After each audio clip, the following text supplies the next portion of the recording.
All right, so corruption and self-enrichment by politicians and public servants is, of course, preventing South Africa from being a more prosperous state.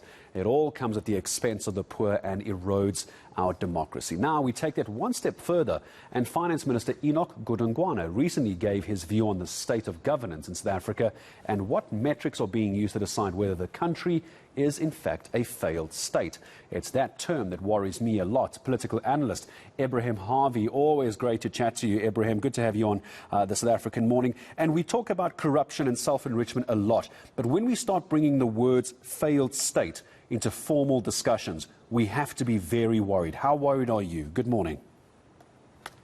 Good morning, and good morning to your listeners and viewers.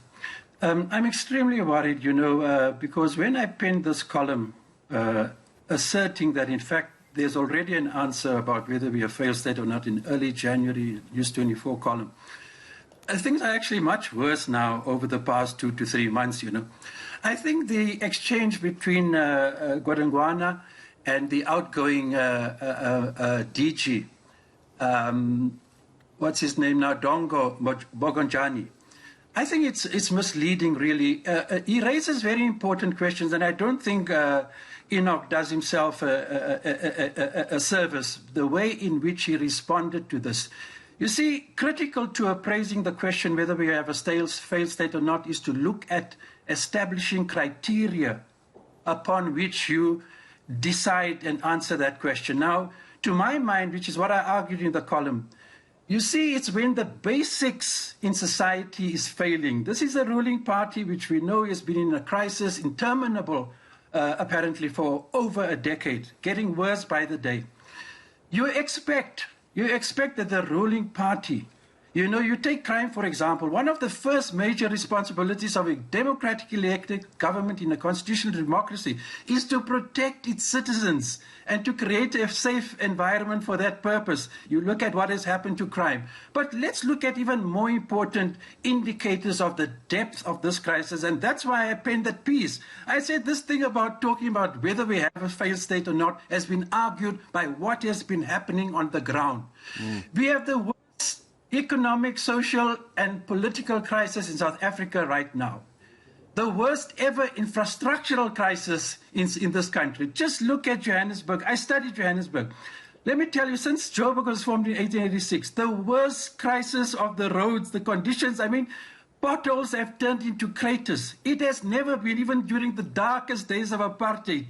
The infrastructure, despite all the racism, was intact. First-class, world-class standards they like to talk about. Generally, the infrastructure. Since the ANC has come to power, and especially over the past decade, coinciding with the rampant corruption and theft of public resources, you have seen a rapid decline of infrastructure and basic infrastructure. We're talking roads here. You look at water, sanitation, sewage running down black townships, kids falling into pit latrines and dying. An Eskom crisis, the schools falling apart. You look at the terrible crisis in virtually all the black townships in this country. And then you look at the SIU reports and the Zondo Commission of Inquiry over the past month to two. On the whole, can you blame me for saying when I look at the key essentials of what governance ought to mean, we are sitting with a failed state, which I argue has actually, in fact, got worse since I penned that column in January on News 24. And this is where there's such a discussion, and I think so many people read your article as well, Ebrahim, but it comes down to how government is handling the corruption and the handling of money that is available. There aren't that many politicians in the country. How have we ended up in a position where so much money has gone missing, so much money has been looted, and services aren't provided? It seems that it's very much a case of the few who have access are squandering what is there. Why is this so difficult to get on top of? It's very simple. And if you've kept abreast with debates on this question, I've written at length about it. Let me tell you, and it's not a cliched expression. This thing is attributed very clearly. The evidence is overwhelming. The decision by the ANC to so-called deploy their so-called cadres to every level of the state, every SOE, where you've had, as a result of that, a combination of wanton corruption and incompetence. At the bottom of it all, the evidence is there. I mean, across the political spectrum, left, liberals, right, everybody talks about, critiques ANC cadre deployment. Let me tell you, number one problem is the ANC's cadre deployment policy. It is directly responsible for, in fact, at the end of the day, that is how the state resources have been pillaged. It's through the mechanism of ANC cadre deployment. You see, this is what they've done. They couldn't touch the private sector and so-called white monopoly capital in the private sector. They commanded the state because of this big mandate that the 1994 elections gave them, although rapidly dwindling over the past elections. That is it. The ANC's control of the state and having access to the biggest fiscus in the African continent. We were by far the most advanced economy, and proportionate to that, a massive budget.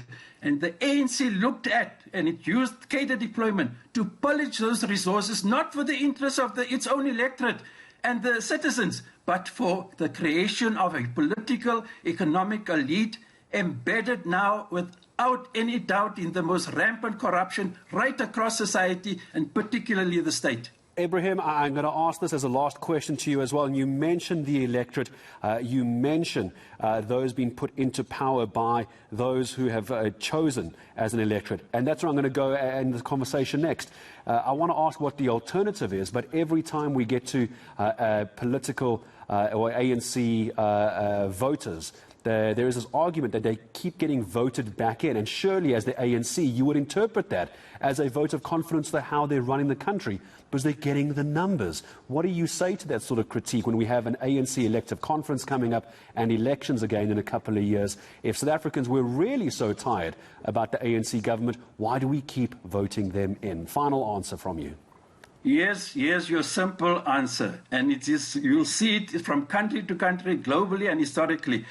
Until a feasible pole of attraction arises to capture the support of a disgruntled electorate, especially working class, they tend to vote for their traditional organizations from one disappointment to the next until a pole of attraction emerges to around which they can rally their support. That is the big problem in South Africa. As critical as I am of the ANC and SAP, let me tell you, there is no, and that is the unvarnished fact, there is no credible alternative right now. But I did a piece on it. I think, and there's a global experience around this precedence, the creation of a citizens-based movement. Look at what has happened in Zimbabwe. They've captured they won the recent election.